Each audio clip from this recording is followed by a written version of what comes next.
G'day everyone, Jason Wood, the TrackMan guy from Thornley Golf Centre, and I wanted to talk to you today a little bit about something our new TrackMan 4, which has dual radar technology, has enabled us to sort of take the short game aspect of what we teach to a different level.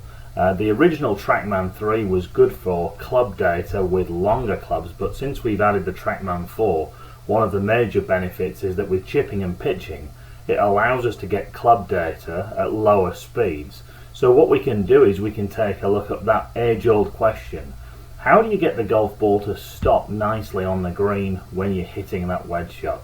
And here we have a 60-meter shot I was attempting to hit. Now I'm using my 58-degree wedge, and there are essentially two ways to get the job done.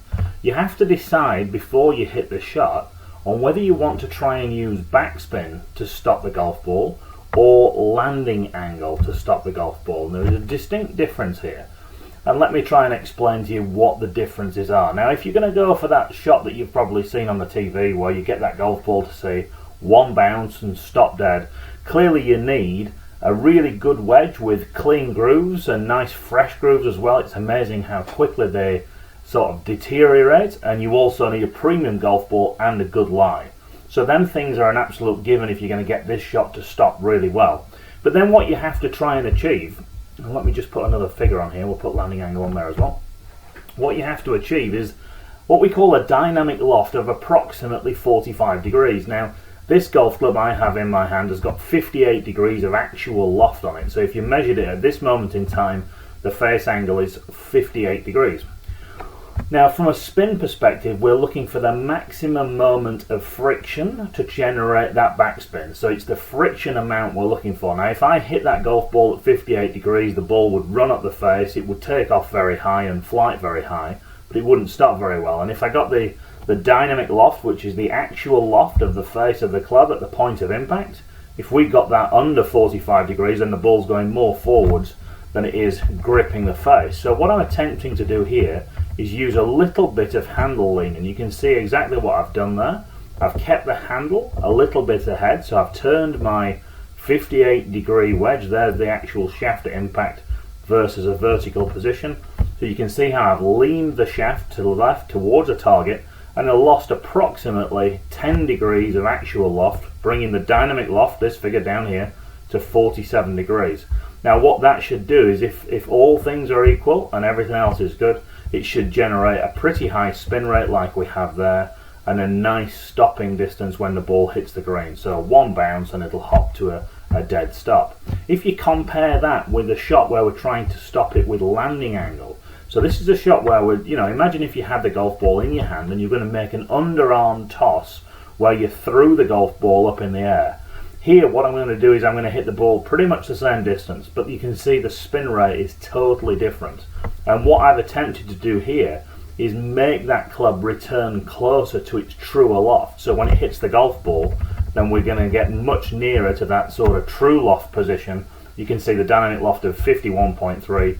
We started with 58, so we're going to get a higher shot, and that higher shot is going to obviously roll out more because it's not spinning less, but it's going to descend, as you can see on the right hand side. 57 degrees is the angle of balls falling out of the sky, whereas earlier on that same shot was landing at 44 degrees. So it's a total difference. And if we take a look at some optimizer data on that here, this is what we're looking to try and help you with when you come here for a TrackMan lesson. So here's that 62-meter shot, and you can see that the overall height of the spinning shot is quite a significant amount lower. 13 meters was the top of the flight. The golf ball launched off the face here 32 degrees and had an enormous amount of spin, really caught that one well, and that ball would have definitely hopped to a stop in one go.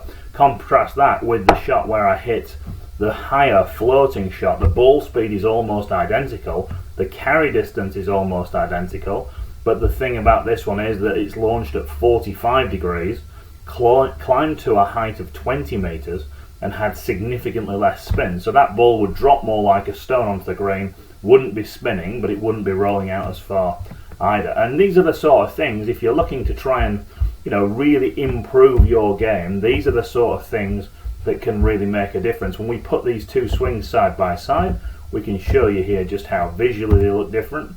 The spinning shot on the left hand side, so both of them start from a very similar ball position, a little forwards, and the difference is going to come just through here as we hit the ball. So clearly on the left hand side you can see the handle lean difference as we make contact. The handle of the golf club lining well to the left of the ball, trying to keep the loft forward and generate that friction to generate the spin, whereas here we're on the right hand side, we're allowing that club face to pass underneath the ball, and if it passes underneath the ball, take a look at how differently the two balls have come off the face at pretty much the exact same sort of speed. You can see here in relation to the Thornley on the sign, the golf ball on the high one is on the top side of the writing, whereas here it's actually all the way underneath. So that's the kind of thing we can try to help you with. If you come for a TrackMan session and you now want some help understanding those chip shots, pitch shots, why do you hit them fat, why do you hit them thin, the new TrackMan technology really helps us to do that. So come along. All you need to do is give us a call on 9875-5445. Ask for a TrackMan lesson with Jason Wood and I'll book you in and we'll get you on the system for an hour and help you understand these problems.